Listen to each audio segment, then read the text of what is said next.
para iniciar tudo, eu venho trazendo esta lembrança de sala de aula para que a gente mostre esta estrutura da economia e consiga identificar dentro dessa estrutura o recorte que a gente queira. No caso da sugestão de estudar o mercado de capitais, né, que é aí o estudo sobre o mercado da moeda, dos juros e do câmbio, a gente possa identificar todos esses assuntos dentro da grande estrutura de economia. Então, vamos lá. Basicamente, a economia, ela se divide em 3 partes numa linha do tempo que foi se incrementando até chegarmos à conjectura que é hoje a economia, no que se diz respeito à estrutura, né? Então, nós temos aí a economia doméstica, que é a economia do lar, a microeconomia e a macroeconomia. Hoje nos parece que já se completou o ciclo na macroeconomia, a estrutura como ela já é uma estrutura global e que nos parece que é definitiva e que apenas vai se incrementar quanto a fatores de produção. Eu explico tudo sobre isso.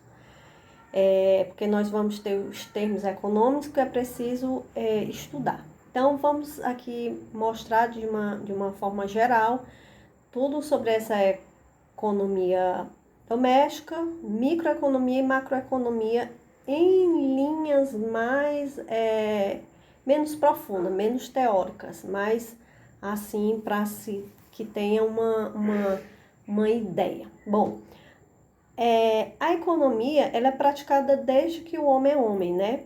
Mais naqueles bens mais essenciais, mais de subsistência, não voltado às trocas.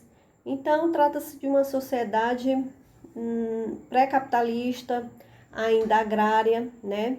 Então, nós temos aí a economia doméstica. E que essa economia doméstica não se confunda com um termo que existe na macroeconomia, que é o atual sistema que vemos hoje. Então, essa economia doméstica é ali o cuidado com a prole, é ali a ideia do patriarcalismo, do matriarcalismo, de alguém que trata de administrar o orçamento, o excedente é mais voltado para a previdência, para se guardar para um futuro diante de dificuldades, né, de aí problemas até climáticos, tal. Esse excedente é voltado para isso e para pequenas trocas. A economia doméstica ela é recorrente até hoje porque nós administramos o orçamento familiar realmente, mas que na evolução do tempo o homem passou a ter como trabalho, saindo daquele ambiente agrário, indo para os burgos, para as cidades, e aí nascendo a classe empresarial. Então, até aí nós não temos um grupo de pensadores que venha criticar estas trocas pré-capitalistas, né?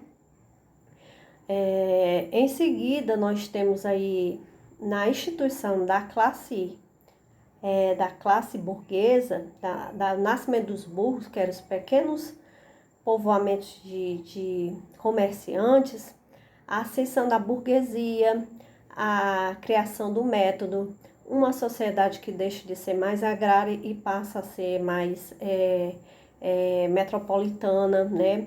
Uma resgate daquelas cidades das polis, né? Antigas da Grécia, os pensadores, né?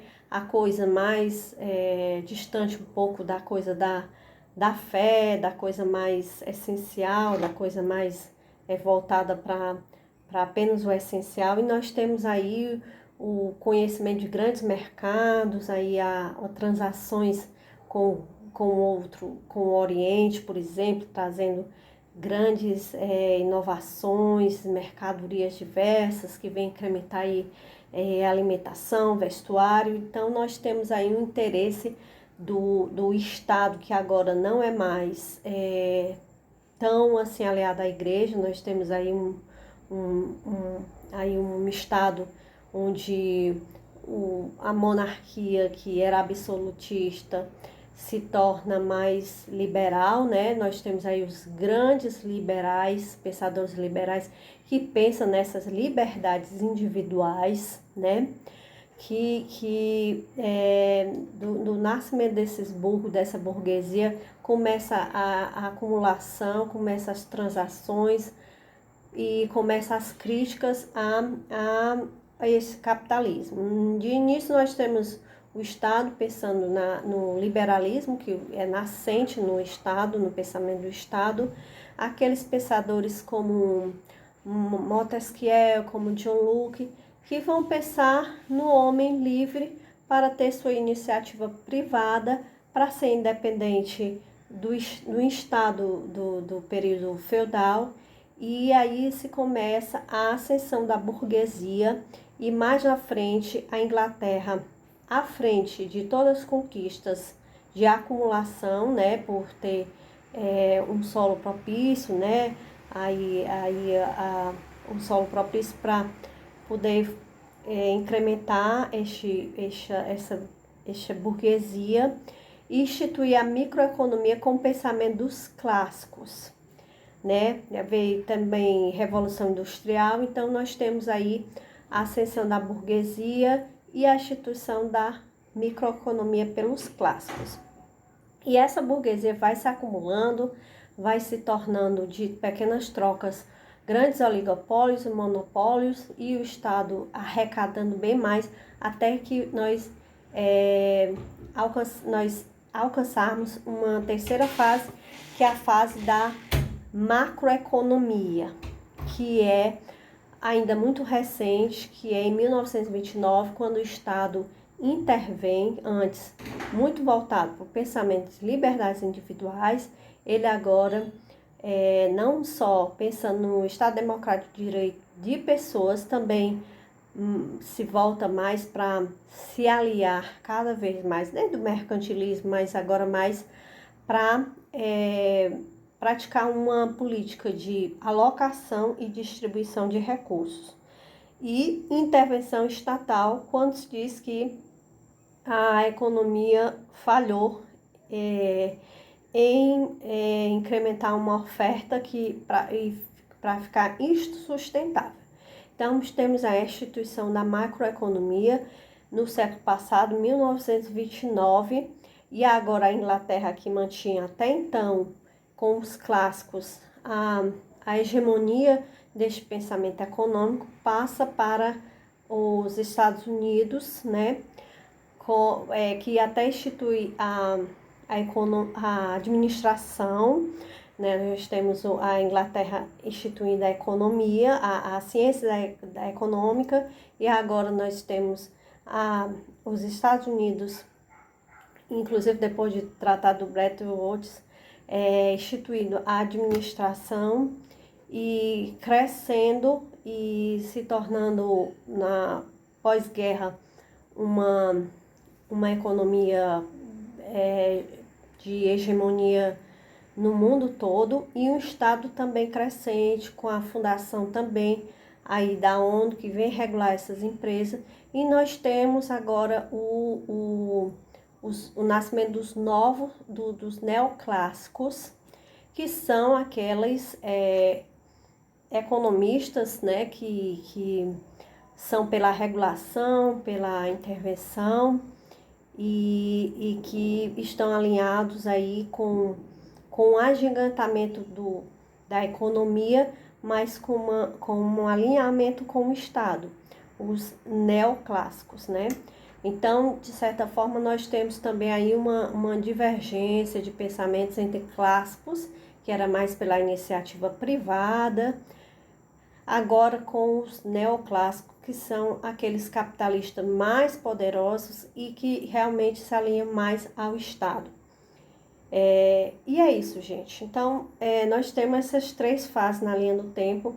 A economia doméstica, que não se confunda com a economia doméstica, uma terminologia usada pela macroeconomia quando diz respeito à economia da nação, do PIB, E então nós temos economia doméstica, microeconomia pelos clássicos na Inglaterra, pela instituição das ciências econômicas lá na Inglaterra, e nós temos aí novamente a Inglaterra intervindo por meio do Estado nos Estados Unidos, e os Estados Unidos agora criando-se nesse ambiente a ciência da administração e criando nesse ambiente mundialmente a macroeconomia, que tem cinco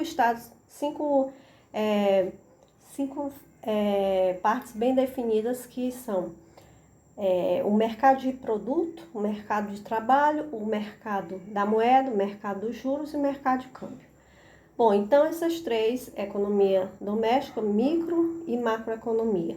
Na próxima exposição eu vou falar aqui de algum desses assuntos individualmente. Pode ser que eu comece por macroeconomia, estudando cada um desses mercados, para a gente dar início ao estudo do mercado de capitais, que passa pelo entendimento de três mercados aqui, que é o mercado da moeda.